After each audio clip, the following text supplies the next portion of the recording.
As it ఈజ్గా దేవుడు కూడా రక్షణ పొందిన మనకి ఈ రెండు బోధిస్తాడు.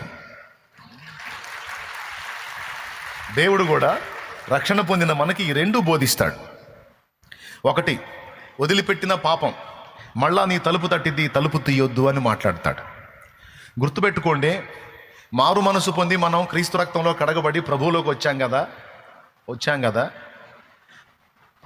చర్చిలోకి వచ్చేసాను, తెల్ల బట్టలు కట్టుకున్నాను, బైబిల్ చేతబట్టాను, ఇక నేను వదిలిపెట్టినే మళ్ళా నా జోలికి రావు అని కలలో కూడా అనుకోవద్దు. ఖచ్చితంగా అవి మళ్ళా నీ తలుపు తట్టే అవకాశం ఉంది. అది బైబిలే చెప్పింది. దానికి బైబిల్లో కొన్ని నిరూపణలు ఉన్నాయి.